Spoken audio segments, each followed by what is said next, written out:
देखिए आज ग्लाइकोलिसिस पढ़ेंगे और ग्लाइकोलिसिस के सारे स्टेप्स याद करेंगे क्लास के अंदर ही। और आप लोग को आज मैं ग्लाइकोलिसिस समझाने के बाद आपका एक छोटा-सा टेस्ट कंडक्ट कराऊँगा जिसमें आप पूरा पूरा का पूरा ग्लाइकोलिसिस मुझे लिख के दिखाएँगे with enzyme and all the steps. तो मैं शुरू कर रहा हूँ, ठीक है? टूटी बहन, शुरू कर दें? टॉपिक का नाम है glycolysis.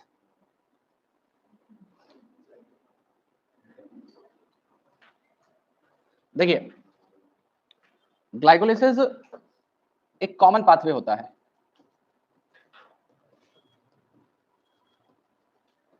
For both aerobic and anaerobic respiration. Aerobic और एनएरोबिक रेस्पिरेशन के लिए ये एक कॉमन पाथवे है। मतलब किसी भी ऑर्गेनिज्म में अगर रेस्पिरेशन होगा तो उसमें ग्लाइकोलिसिस सबसे पहला स्टेप हमेशा होता है। ग्लाइकोलिसिस का ग्रीक लैंग्वेज में मतलब होता है, ग्रीक लैंग्वेज में मतलब होता है ग्लाइकॉन मीन्स शुगर और लाइसिस मीन्स स्प्लिटिंग। तो शुगर की स्प्लिटिंग को हम लोग ग्लाइकोलिसिस कहते हैं। दूसरा, इसको डिस्कवर किया था 3 रिसर्चर्स ने। It was discovered by Embden, Meyerhof and Parnas. तो हम इस वजह से इस पाथवे को ईएमपी पाथवे नाम देते हैं। इस पाथवे को हम ईएमपी पाथवे कहते हैं due to presence of Embden, Meyerhof, because the person मैं अभी क्लास से बाद में बात करूंगा। तो the scheme was given by these Embden, Meyerhof and Parnas. इस वजह से इसको नाम दे दिया गया क्या? EMP pathway. अब अगली बात है यहाँ पे कि ये जो पूरा प्रोसेस है it basically occurs in cytoplasm. ये जो प्रोसेस है ये साइटोप्लाज्म के अंदर होता है। और दूसरी बात, यहाँ पे बेटा एक ग्लूकोज मॉलिक्यूल को स्प्लिट किया जाता है, एक ग्लूकोज मॉलिक्यूल को स्प्लिट किया जाता है 2 पायरुविक एसिड में या 2 पायरुवेट मॉलिक्यूल में जो कि 3 कार्बन के होते हैं। तो यहाँ पे हम लोग एक 6 कार्बन के ग्लूकोज को 2 3 कार्बन के पायरुवेट्स में कन्वर्ट करते हैं। अब बात ये आती है कि ये जो हमारे पास में ग्लूकोज है ये कहाँ से आएगा? तो देखिए प्लांट्स के अंदर जो फोटोसिंथेटिक प्रोडक्ट होता है और वो तो बेसिकली ग्लूकोज ही है, लेकिन ग्लूकोज को वो स्टोर करते हैं सक्रोज की फॉर्म में। तो प्लांट के अंदर जो फोटो एसिमिलेट है वो या तो सक्रोज की फॉर्म में होगा या स्टार्च की फॉर्म में होगा। तो होता क्या है, प्लांट्स में इस सक्रोज को पहले इन्वर्टेज नाम के एक एंजाइम की मदद से एक ग्लूकोज और एक फ्रक्टोज के अंदर कन्वर्ट कर दिया जाएगा। तो देखिए यहाँ पे सक्रोज एक डाइसैकेराइड था जिसमें एक ग्लूकोज यूनिट और एक फ्रक्टोज यूनिट, ये 2 मोनोसैकेराइड मिलके सक्रोज मॉलिक्यूल को बनाने का काम कर रहे थे। और स्टार्च के अंदर क्या होता है, स्टार्च को भी ग्लूकोज के अंदर कन्वर्ट किया जा सकता है because starch is a complex carbohydrate जिसमें बहुत सारी ग्लूकोज की यूनिट्स मिलके स्टार्च के स्ट्रक्चर को बनाती है। तो अब ये जो ग्लूकोज है या फ्रक्टोज है या यहाँ पे स्टार्च को ब्रेक डाउन करके ग्लूकोज बनाया, ये तीनों में से कोई भी compound can enter glycolytic pathway. ये तीनों क्या करते हैं, ग्लाइकोलिटिक पाथवे में एंटर कर सकते हैं। और एनिमल्स के अंदर बेसिकली क्या होता है, एनिमल्स का जो स्टोर्ड फूड है वो ग्लाइकोजन की फॉर्म में होता है और ये जो ग्लाइकोजन है इसको ग्लूकोज में कन्वर्ट कर दिया जाता है because glycogen is also a complex carbohydrate and this glucose can also enter the glycolytic pathway.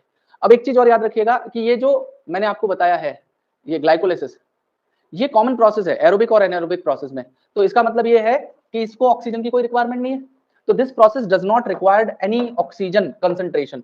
तो मैं यहाँ पे इस बात को ऐसे लिख दे रहा हूं, glycolysis does not require O2। Glycolysis को ऑक्सीजन की कोई भी रिक्वायरमेंट नहीं होती है। अब यहाँ पे ये सारी चीजें इनिशियल थी।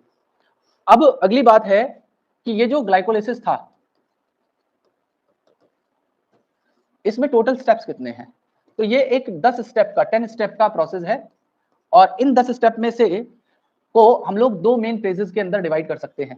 वो 2 फेजेस हैं आपके, सबसे पहला जहां पे एनर्जी को बनाया नहीं जाएगा, एनर्जी को कंज्यूम किया जाता है। तो इनिशियल जो फेज होता है उसे हम लोग एनर्जी कंज्यूमिंग फेज कहते हैं, एनर्जी कंज्यूमिंग फेज कहते हैं, या इसी को ग्लूकोज एक्टिवेशन फेज भी कहा जाता है, इसी को ग्लूकोज एक्टिवेशन फेज भी कहा जा सकता है। और यहाँ पे जो दूसरा फेज होता है उसे हम कहते हैं एनर्जी प्रोड्यूसिंग फेज या पे ऑफ फेज। यहाँ पे एनर्जी को बनाया जाएगा या प्रोड्यूस किया जाएगा, पहले वाले फेज में एनर्जी को कंज्यूम किया जाएगा। अब ये सारी चीजें कैसे स्टार्ट होंगी तो देखिएगा इसके मैकेनिज्म को। तो मैं सबसे पहले शुरू कर रहा हूं ग्लूकोज से। ग्लूकोज जो कि एक 6 कार्बन का हेक्सोस शुगर होता है। तो जो 6 कार्बन से बना हुआ शुगर है उसके ऊपर एक एंजाइम एक्ट करेगा, जिस एंजाइम को मैं काइनेज नाम दे रहा हूं। देखिए आप एक बात याद रखिएगा हमेशा के लिए कि जो भी काइनेज है, जहां पे भी काइनेज का एक्शन आएगा, या तो काइनेज एक्ट करेगा तो एटीपी हाइड्रोलाइज होके एडीपी बनेगी और इनऑर्गेनिक फॉस्फेट बनेगा, या एडीपी प्लस इनऑर्गेनिक फॉस्फेट मिलके एटीपी बना देगा।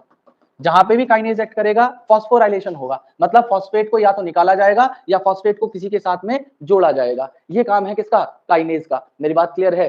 अब यहाँ पे जो ग्लूकोज है जो कि एक 6 कार्बन का कंपाउंड था, ये 6 कार्बन का कंपाउंड बेसिकली क्या करेगा, ध्यान से सुनिएगा मेरी बात को आप। इस 6 कार्बन कंपाउंड के ऊपर एक एंजाइम होगा जिसको मैं हेक्सोकाइनेज नाम दे रहा हूं। ये हेक्सोकाइनेज एंजाइम, अब चूंकि काइनेज है तो मैंने अभी बताया था या तो एटीपी हाइड्रोलाइज होगी या एटीपी फॉर्म होगी। तो यहाँ पे क्या करेगा, एटीपी को हाइड्रोलाइज करा देगा एडीपी और इनऑर्गेनिक फॉस्फेट में, और इसके साथ में जो फॉस्फेट निकलेगा उस फॉस्फेट को ये क्या करेगा, इसके पास में 6 कार्बन है टोटल, इस 6 कार्बन में ये क्या करेगा, इसके छठे कार्बन पे उसको फॉस्फेट को फॉस्फोराइलेशन से लगा देगा। तो अब ग्लूकोज की छठी पोजीशन पे या छठे कार्बन के ऊपर फॉस्फेट लग गया, तो उसे हम लोग कहेंगे ग्लूकोज 6 फॉस्फेट। तो यहाँ पे अब सेकंड नंबर पे जो कंपाउंड बनेगा उसे मैं नाम दूंगा क्या, ग्लूकोज 6 फॉस्फेट, ग्लूकोज 6 फॉस्फेट। ठीक है, तो पहले स्टेप में हेक्सोकाइनेज ने एक्ट किया और यहाँ पे एक एटीपी को हाइड्रोलाइज कर दिया गया, मतलब कंज्यूम कर लिया गया। अब ये जो ग्लूकोज 6 फॉस्फेट था इसी का एक आइसोमर बनाया जाएगा। ग्लूकोज का आइसोमर होता है फ्रक्टोज। आइसोमर क्या होते हैं वो आप लोग जानते हो अच्छे से। आइसोमर्स को बनाने के लिए जो एंजाइम यूज होता है उसे हम लोग आइसोमरेज कहते हैं। तो यहाँ पे क्या होगा, यहाँ पे इस ग्लूकोज का जिसके साथ में फॉस्फेट लगा हुआ है, तो मैं जो ग्लूकोज जिसके साथ फॉस्फेट लगा हुआ है उसे मैं कह सकता हूं फॉस्फोग्लूको, मतलब वो ग्लूकोज जिसके साथ में फॉस्फेट लगा हुआ है उसके ऊपर एक्ट करने वाला है एक एंजाइम आइसोमरेज। जैसे यहाँ पे क्या था, हेक्सोज शुगर थी, उसके ऊपर जो एंजाइम एक्ट कर रहा था वो है काइनेज। तो सबस्ट्रेट का नाम पहले, एंजाइम का नाम बाद में, जो उसके ऊपर एक्ट करेगा। क्लियर है मेरी बात सभी को? तो फॉस्फोग्लूको मतलब वो ग्लूकोज जिसके साथ में जिसको फॉस्फोराइलेट किया गया हो उसके ऊपर आइसोमरेज एक्ट करेगा। तो जब इसके ऊपर आइसोमरेज एक्ट करेगा तो यहाँ पे ये बना देगा इसको फ्रक्टोज 6 फॉस्फेट। और जब ये फ्रक्टोज 6 फॉस्फेट यहाँ पे बन जाएगा तो उसके बाद में क्या होगा, ध्यान से सुनिएगा मेरी बात। ये जो फ्रक्टोज 6 फॉस्फेट यहाँ पे बन जाएगा उसके बाद में क्या होगा, ये फ्रक्टोज 6 फॉस्फेट को एक बार फिर से एक काइनेज एंजाइम, अब चूंकि देखो यहाँ पे मैंने क्या कहा था, वो ग्लूकोज फॉस्फोराइलेटेड, अब वो फ्रक्टोज जो फॉस्फोराइलेटेड है, तो मैं इसे कह दे रहा हूं फॉस्फो फ्रक्टो। वो फ्रक्टोज जो फॉस्फोराइलेटेड है उसके ऊपर एक्ट कर रहा है काइनेज। अब काइनेज एक्ट करेगा तो फिर वहीं पे एटीपी टूटेगी या एटीपी बनेगी, लेकिन यहाँ पे एनर्जी कंज्यूम होनी है। तो यहाँ पे कौन एक्ट करने वाला है, यहाँ पे काइनेज इस तरीके से एक्ट करेगा कि एटीपी को हाइड्रोलाइज करके यहाँ पे एडीपी और इनऑर्गेनिक फॉस्फेट बनाया जाएगा। लेकिन ये जो इनऑर्गेनिक फॉस्फेट है उसको कहाँ लगाया जाएगा, देखिए फ्रक्टोज की छठी पोजीशन पे लगा हुआ है, पहले कार्बन के ऊपर ये जो फॉस्फेट है ये आ जाएगा। तो यहाँ पे जो कंपाउंड बनेगा वो हो जाएगा fructose 1,6 bis phosphate, fructose 1,6 bisphosphate, ये यहां पे बन गया है। अब ये जो फ्रक्टोज 1,6 बिसफॉस्फेट बना है, अब क्या होगा, इसके ऊपर ना, अब देखो ये सारी जो कंपाउंड अभी तक हमने पढ़े, ये 6 कार्बन था, ये 6 कार्बन है, ये 6 कार्बन है, ये 6 कार्बन कंपाउंड है, ये सारे 6 कार्बन के कंपाउंड है।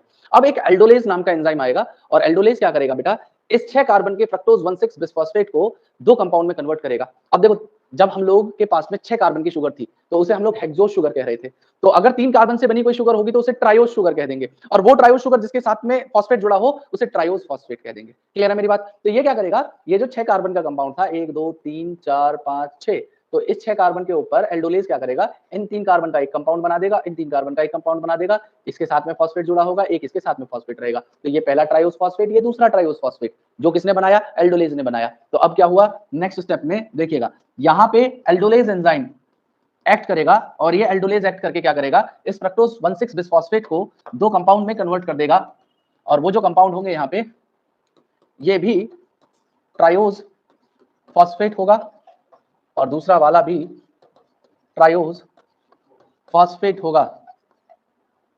इस पहले ट्राइओस फॉस्फेट को जो 3 कार्बन का है, हालांकि ये भी 3 कार्बन का ही है, लेकिन दोनों की फॉर्म अलग अलग है। एक अल्डोज शुगर है, कीटोज शुगर है। अल्डोज ग्रुप जानते हो एल्डिहाइड, और कीटोन ग्रुप भी जानते होंगे आप लोग।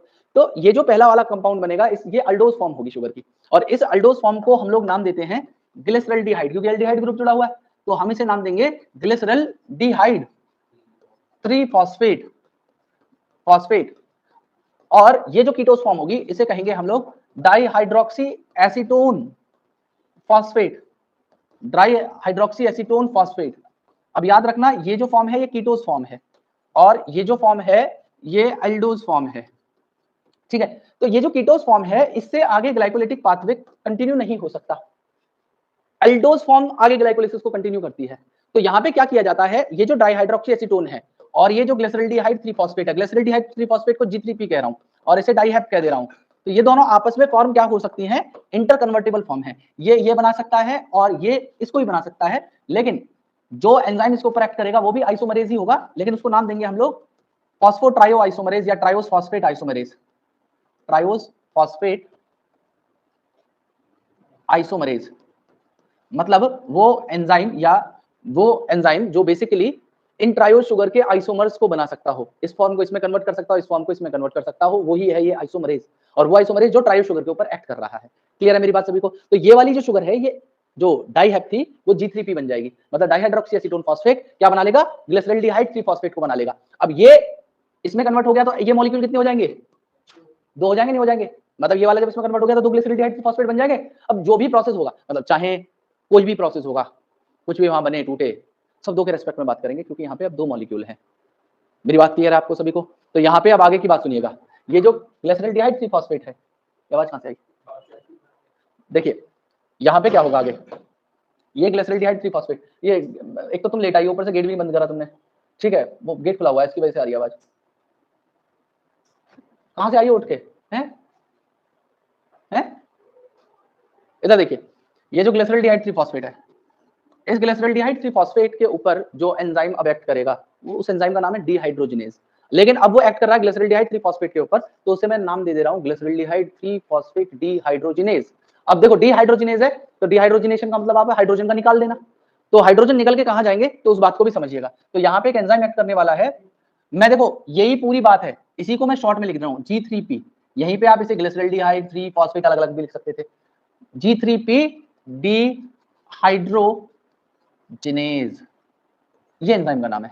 अब मैंने बताया डिहाइड्रोजिनेज है तो हाइड्रोजन को रिमूव कराएगा, तो ये हाइड्रोजन को रिमूव करा के कहां भेजेगा, ध्यान से सुनिएगा, ये 2 NAD मॉलिक्यूल जो होंगे उनके साथ में इन हाइड्रोजन को भेज देगा, और यहाँ पे इनको बना देगा 2 NADH प्लस H+, ठीक है, 2 NADH मॉलिक्यूल यहाँ पे तैयार हो जाएंगे। और ये छठा स्टेप होगा। अब क्या होगा, ये जो ग्लिसरल्डिहाइड 3 फॉस्फेट था, ये अब बन जाएगा 1,3 बिस फॉस्फो ग्लिसरेट, 1,3 बिस फॉस्फो ग्लिसरेट बन जाएगा ये। और अब इस 1,3 बिस फॉस्फो ग्लिसरेट के ऊपर एक्ट करके एक एंजाइम होगा जिसको हम लोग नाम देंगे फॉस्फोग्लिसरेट काइनेज। अब देखो फिर से काइनेज आ गया, तो काइनेज जहां पे आएगा या तो एटीपी टूटेगी या एटीपी बनेगी। तो अब मैं नाम दे रहा हूं यहाँ पे फॉस्फोग्लिसरेट काइनेज, और ये काइनेज आके क्या करेगा, देखो काइनेज तो एंजाइम है, फॉस्फोग्लिसरेट, देखो ये फॉस्फोग्लिसरेट मॉलिक्यूल ही है, तो उसी को मैंने रिपीट किया है, कुछ अलग से नहीं लिखा है ये, बस ये एंजाइम है, ठीक है, ज्यादा परेशान होने की इसमें जरूरत नहीं है। अब इसमें क्या किया जाएगा, इसका जो पहला फॉस्फेट था, मतलब यहाँ पे 1 2 और 3 कार्बन से बनी हुई है शुगर, इसकी पहली पोजीशन पे, दूसरी तीसरी, तो पहली और तीसरी पोजीशन पे फॉस्फोराइलेशन हो रखा था, तो ये जो फॉस्फेट जो इसकी पहली पोजीशन पे जुड़ा हुआ था, इस फॉस्फेट को यहाँ से हटा के एडीपी को दे दिया जाएगा, और एडीपी उसकी मदद से क्या करेगा, एटीपी की सिंथेसिस करवा लेगा। तो यहाँ पे क्या हो जाएगा, यहाँ पे ये जो फॉस्फेट था पहली पोजीशन पे, उसको एडीपी को दे दिया गया, और यहाँ पे 2 एटीपी मॉलिक्यूल की सिंथेसिस करवा दी गई। क्लियर है मेरी बात? तो पहला जो डायरेक्ट एटीपी बना वो यहाँ पे बना। तो जब भी डायरेक्ट एटीपी बनता है उसे सबस्ट्रेट लेवल फॉस्फोराइलेशन कहा जाता है। क्या कहा जाता है? Substrate level phosphorylation. क्लियर है मेरी बात आपको सभी को? तो यहाँ पे ये जब इसके ऊपर से पहले कार्बन पे से फॉस्फेट हट गया तो केवल इसके तीसरे कार्बन में बचा। तो अब 2 फॉस्फेट थे तो बिस लिख रहे थे ना, तो अब जब तीसरे के ऊपर ही रह जाएगा तो बिस लिखने की जरूरत ही नहीं है। तो हम इसको सिंपली क्या लिख सकते हैं? इसको हम लोग सिंपली लिख सकते हैं 3 फॉस्फोग्लिसरेट या फॉस्फोग्लिसरिक एसिड। ठीक है जी। तो ये बन गया आपका 3 फॉस्फोग्लिसरेट मॉलिक्यूल। अब ये जो 3 फॉस्फोग्लिसरेट था, ये 3 फॉस्फोग्लिसरेट क्या करेगा, ध्यान से सुनना मेरी बात। आप इसकी तीसरी पोजीशन पे लगा हुआ था, 1 2 3 तीसरी पोजीशन पे फॉस्फेट लगा हुआ है। तो एक एंजाइम है म्यूटेज, जो क्या करेगा, इसकी थर्ड पोजीशन पे जो फॉस्फेट था उसको सेकंड पोजीशन के ऊपर ट्रांसफर कर देगा। एंजाइम का नाम है म्यूटेज। तो अब यहां पे फॉस्फोग्लिसरेट म्यूटेज इसके ऊपर एक्ट करेगा। एंजाइम का नाम देखो, फॉस्फोग्लिसरेट सेम ही है, कोई इसमें डिफरेंस नहीं है। देखो ये फॉस्फोग्लिसरेट ही है, वही लिखा है, सबस्ट्रेट उसके ऊपर एक्ट करने वाला एंजाइम। एंजाइम का नाम उसके सबस्ट्रेट के आगे लगा दो बस। तो ये जो फॉस्फोग्लिसरेट म्यूटेज है वो उसने क्या किया, इसके थर्ड पोजीशन पे जो फॉस्फेट था उसको सेकंड पोजीशन पे ट्रांसफर कर दिया और ये बन जाएगा अब 2 मॉलिक्यूल 2 फॉस्फोग्लिसरेट। अब ये जो 2 फॉस्फोग्लिसरेट यहां पे बने हैं, ये जो 2 फॉस्फोग्लिसरेट यहां पे बना है, अब इसके ऊपर एक एंजाइम एक्ट करेगा जिसका नाम है इनोलेज। और इनोलेज यहां से क्या करेगा, वाटर को रिमूव करा देगा, यहां से वाटर मॉलिक्यूल्स को रिमूव करा देगा और ये 2 फॉस्फोग्लिसरेट मॉलिक्यूल अब बन जाएगा, अब ये बन जाएगा फॉस्फिनॉल पाइरुवेट। फॉस्फिनॉल पाइरुवेट, ठीक है। और फॉस्फिनॉल पाइरुवेट के ऊपर लास्ट में एक और देखो, शुरुआत जो हुई थी काइनेज से हुई थी, अंत भी काइनेज से होगा। पहले हेक्सोकाइनेज सबसे पहले स्टेप में था, यहाँ पे पाइरुवेट काइनेज नाम का एक एंजाइम आएगा और इसके साथ में जो फॉस्फेट लगा हुआ था उसको फॉस्फेट को निकालेगा और निकाल के एटीपी की सिंथेसिस करवाएगा। एंड फाइनली यहाँ पे आ जाएगा लास्ट एंजाइम जिसे मैं कह रहा हूँ पाइरुवेट काइनेज। और इसने इस फॉस्फेट को दे दिया किसको, एडीपी को। तो एडीपी को ये फॉस्फेट मिल गया तो ये बन जाएगा आपका एटीपी। अब 2 मॉलिक्यूल के रिस्पेक्ट में तो 2 से मल्टीप्लाई कर देंगे हम इसे एंड फाइनली यहाँ पे बन जाएगा क्या, पाइरुवेट। ये 3 कार्बन का होगा, ये 3 कार्बन का होगा, ये 3 कार्बन होगा, ये 3 कार्बन होगा, ये 3 कार्बन होगा और ये तो 3 कार्बन है ही है, ठीक है। उसके अलावा ये सब जितने मॉलिक्यूल चल रहे हैं यहाँ पे 6 कार्बन के हैं। तो ये जो पूरी स्कीम बनाई है ये आपकी ग्लाइकोलाइसिस की स्कीम थी जो आपको याद रखनी थी। अब इसमें कुछ एक्स्ट्रा इन्फॉर्मेशन है उसे मैं बताऊंगा, फिर इसको कैसे याद करेंगे वो भी मैं सिखाऊंगा। फिर उसके बाद में हम इसको लिखेंगे और लास्ट में जब एक बार रिवीजन करने का मौका दूंगा फिर आपका एक छोटा सा टेस्ट होगा, फिर आप इसे दोबारा बिना देखे लिखेंगे। तो क्लास में याद करेंगे और क्लास के अंदर ही लिख के जाएंगे। क्लियर है मेरी बात? हाँ जी,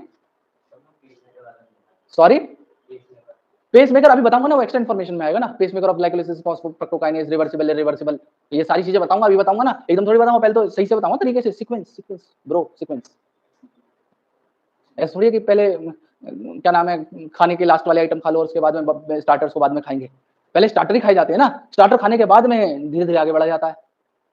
ठीक है गुरु, बढ़े आगे है भाई। अबे बेटा सर्दी हो रही है, डिजर्ट खा ले, निकल जाएगी, इधर देख ले। ठीक है, सर्दी हो रही, सर्दी। हाथी पार्क में लोटा मिलेगा हाथी की सूंड लटका के, इधर देख ले। हाँ, इसमें जो एक्स्ट्रा इन्फॉर्मेशन है वो कौन कौन सी है देखिए। सबसे पहला आपको याद रखना है कि इसमें से 3 स्टेप इरिवर्सिबल है। फर्स्ट, अरे इतना पतला कैसे हो गया पेन, ओ माय गॉड, तो जुल्म हो जाता। 1 3 और 10 ये 3 स्टेप इरिवर्सिबल है खच्चर। अभी मैं तेरे को पांडा बोला था, प्रमोशन कर दिया भाई का। तो फर्स्ट, थर्ड और 10th स्टेप क्या हो जाएगा, irreversible. Except 1 3 and 10 all steps are reversible. इन्हीं तीनों स्टेप्स को हम रेट लिमिटिंग स्टेप भी कहते हैं, रेट लिमिटिंग स्टेप भी कहते हैं। 7वें और 10वें स्टेप जहां पे डायरेक्टली एटीपी बनी हो, इन दोनों स्टेप को सबस्ट्रेट लेवल फॉस्फोराइलेशन कहा जाएगा।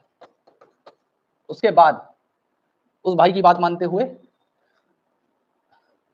फॉस्फोफ्रक्टोकाइनेज को कहा जाता है कि it is the pace maker of glycolysis. अब यहां पे जो एटीपी कंज्यूम हुई थी, तो step number first and third पे एटीपी कंज्यूम हुई और स्टेप नंबर 7 एंड 10 पे एटीपी को प्रोड्यूस किया गया।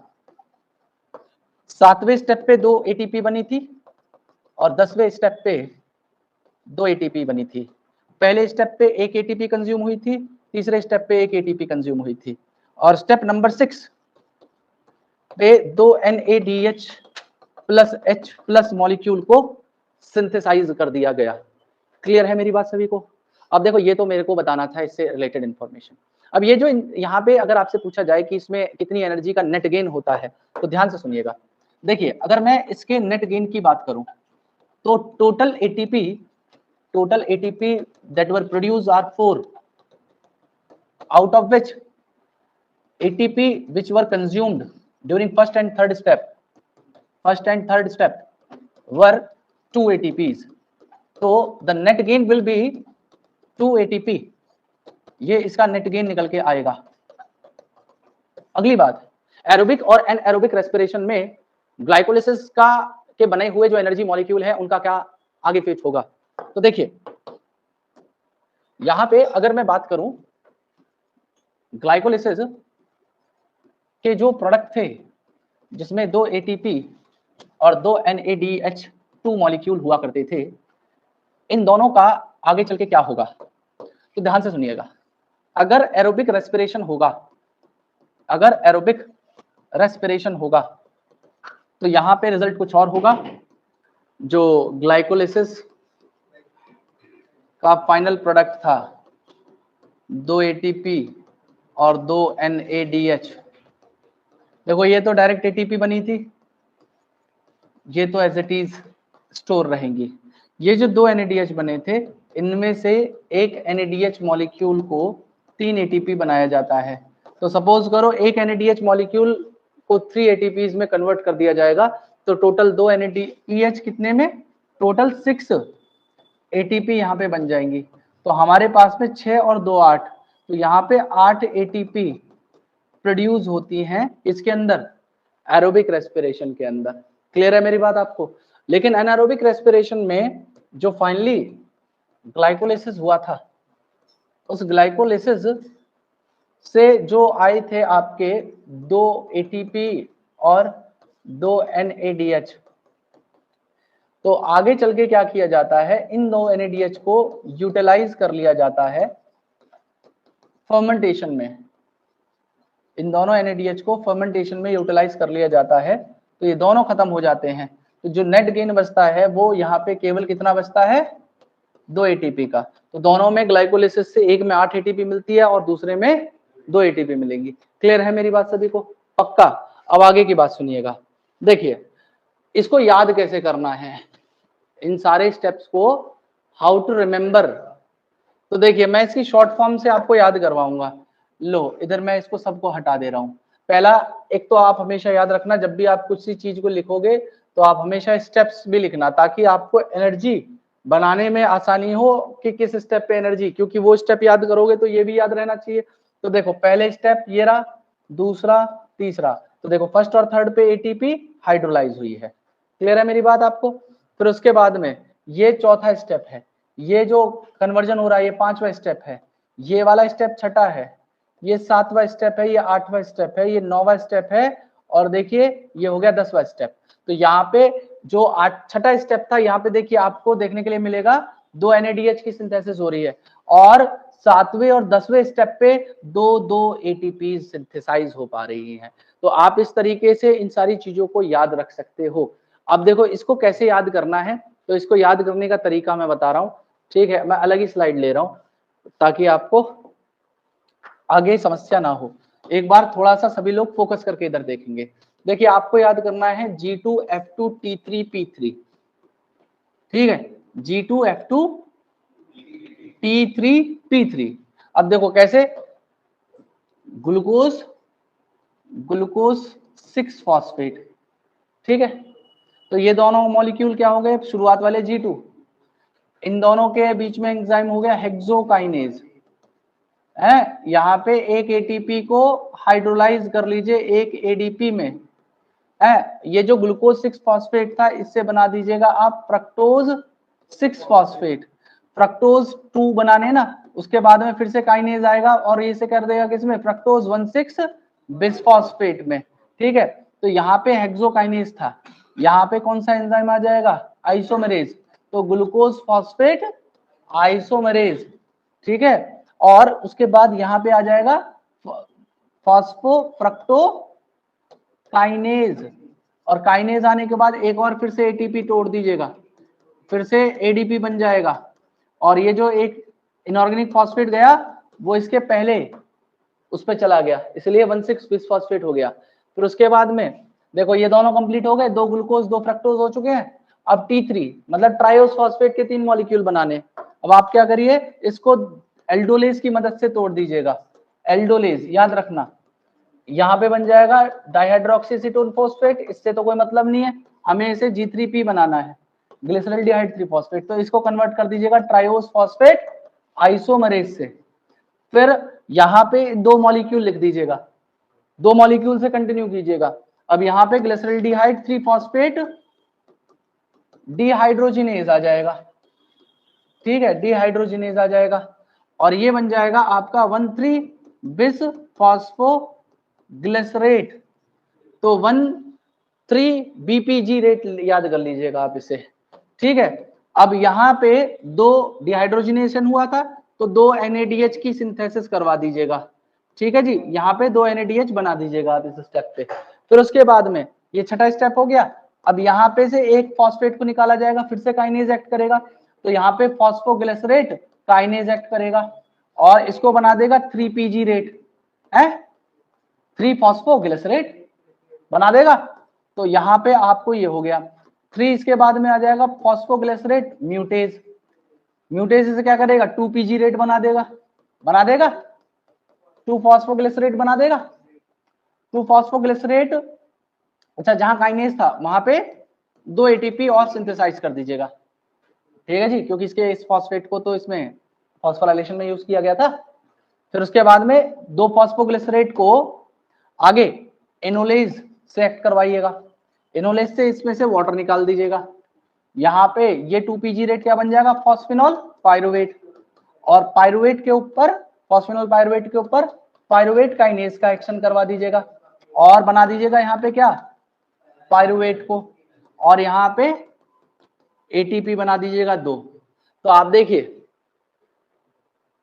2 शुरुआत वाले ये हो गए G2, ये हो गए दोनों F2, फिर 3 ट्रायोस फॉस्फेट गिनने हैं, देखो ग्लिसरॉल्डिहाइड 3 फॉस्फेट, 1,3 बिसफॉस्फोग्लिसरिक एसिड और 3 फॉस्फोग्लिसरेट, ये तीनों मॉलिक्यूल को T3 में याद रखना। और देखो इसके आगे जितने मॉलिक्यूल आ रहे हैं, फॉस्फोग्लिसरेट, 2 फॉस्फोग्लिसरेट, फॉस्फेनॉल पायरुवेट और पायरुवेट, इन तीनों के आगे क्या आ रहा है, P आ रहा है ना, तो P3 याद रखना है आपको। क्लियर है मेरी बात आपको? और इनके लिए एंजाइम कैसे याद रखने हैं आपको, देखो